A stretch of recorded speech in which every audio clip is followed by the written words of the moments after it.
It's the day to fight and win, but to lose is not a sin.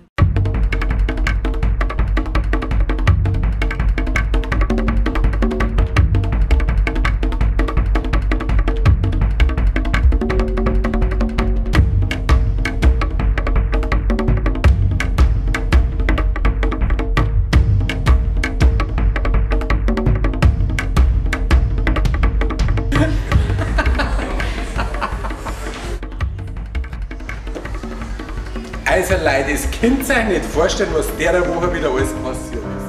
Grüßt euch und schon wieder ist es soweit, gell?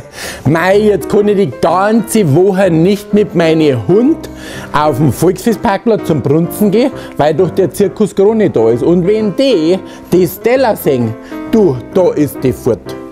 Also ob es jetzt glaubt oder nicht, gell? Weil die ist ja ein Naturtalent, gell? Also ein akrobatisches Naturtalent. Und mit ihrer Zunge, da macht die halt optisch auch noch was her, gell?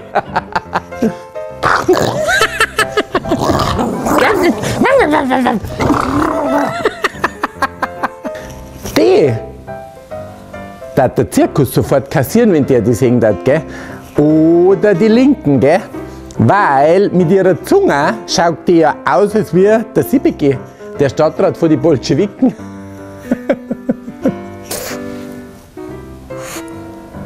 Gell, Stella, du willst doch nicht zu die Linken und zum Zirkus auch nicht, gell? Weil so wie es bei uns zugeht, mehr Zirkus braucht kein Mensch. Und der Hund auch nicht. Apropos Hund, gell? Also der neue Baureferent, der mir fällt den sein Name nicht ein. Also, ich weiß nicht. Also, sein Vorgänger, das weiß ich schon, der Scherer, gell? Also, ja, also kein Kunstscherer, Boder, Friseur, Schere. Hobis Ring heißt der Alexander Ring, gell? Der war ja nämlich auch in der Premiere beim Zirkus Krone, gell? In der ersten Reihe ist er gesessen, ja, wie kann es auch anders sein? Kostenlos. Und das hat er dann davon gehabt, gell? Weil dann ist nämlich ein Clown gekommen, hat ihm das Mikrofon am Fressen hingehalten, gell? Und hat irgend so einen Rock'n'Roll-Titel vom Elvis Presley gesungen und zu ihm gesagt, er soll das nachsingen. Jappadapadu oder so.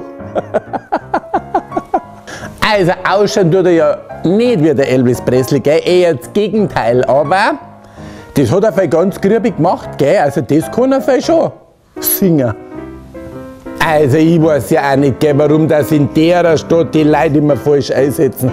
Muss er einen Baureferent machen, das wo er nicht kann, statt dass sie ihn singen lassen dann, das wo er kann.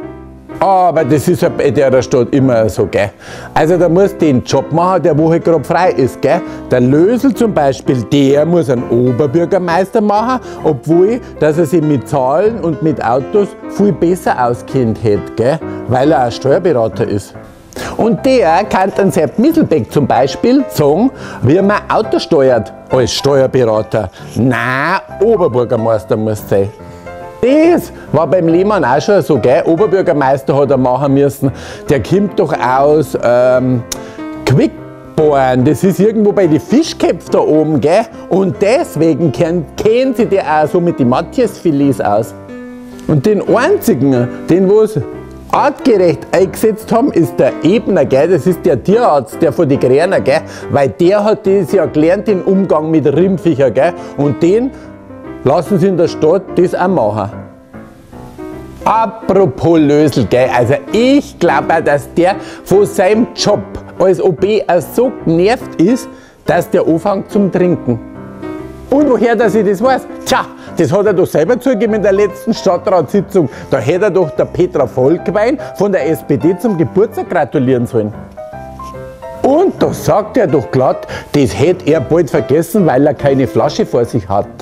Also das ist aber schon deutlich. Aber wenn ich mir den Stadtrat von vorne so anschaue, da kann man aber auch nicht sagen, dass ich keine Flaschen vor mir habe. Also sorgen wir einmal für schon jetzt um den Lösel, gell? Weil das ist ja noch weitergegangen, gell? Er sagt, er hätte noch auf seiner Rednerliste die Frau Kleine und die Frau Höbusch. Also Höbusch, Christiane Höbusch, also da fragst du für schon mit den Haaren, mit dem Stoppelbart, da musst du für schon was an die Augen haben. Also, die Grünen war das voll schon recht, gell? Wenn die Damen wieder unter sich waren, so wie damals, gell? Wenn der Lauer und der Höbusch Weiber waren. Und der Henry Okorafor. Aber bei denen ist es mittlerweile wurscht, ob das ein Mandel oder ein Weiberl ist. Gestern, gell, da hör ich in den Livestream rein von dem Freibier-Ausschuss, Freizeitausschuss. Viel Unterschied ist eigentlich nicht. Auf jeden Fall haben sie gesagt, sie wollen Märchenhütten kaufen. Gell. Mir war beinahe mein Schere aus der Hand gefallen. Die brauchen doch das Rathaus nicht mehr kaufen, das gehört doch schon der Stadt. Oh, und das ist doch schon lange Märchenhütten. Wenn ich da dran denke, was denen Stadträte verzeiht wird, von den Bürgermeistern und von der Stadtverwaltung. Das sind doch Märchen, da kannst du doch glatt die Gebrüder Grimm vergessen. Oder etwa nicht, oder? Brauchst du bloß das Kongresshotel anschauen. Also was die da alles verzeiht haben, da ist doch der Froschkönig ein Tatsachenbericht dagegen. Dann habe ich erst gespannt, dass die wirklich 10 Märchenhütten kaufen wollen für schlappe 200.000 € für den Adventszauber zur Weihnachtszeit. Und die Stadträte wissen gar nicht, wie die Hütten ausschauen sollen und wo die hinkommen. Auf alle Fälle haben schon mal ja gesagt, wie immer, keine Ahnung und davon haben sie am meisten. Hauptsache die Verwaltung weiß, was gespielt ist, gell, weil die sind halt die echten Profis, gell, wie gestern der vom Kulturamt gesagt hat. Sagt der doch glatt. Der Adventszauber ist ein gewisses Gesamtkonzept und wir haben das Gesamtkonzept nicht. Du, da weißt Bescheid, gell? Da gibst du gern 200.000 € aus, weil das ist ja der Trick von der Stadtverwaltung. Und die Dinge sie, wenn wir kein Konzept haben, dann können die Stadträte schon mal nicht gegen das Konzept sein. Doch irgendwie logisch, wenn sie keins haben. Und blöde Fragen können sie auch nicht stellen, weil die Verwaltung weiß ja selber nichts. Und deswegen sagt man halt auch in Bayern, wer blöd fragt, kriegt eine blöde Antwort. Ha, wie der Finanzbeamte, der wo einmal in die Manchinger Straßen aus ist, in ein Etablissement, wisst schon. Und da hat er dann so ein Flitscherl gefragt, wie viel Freier sie am Tag hätte. Und da sagt sie, mein Stuckerer 3 oder 4, aber nageln Sie mich nicht fest.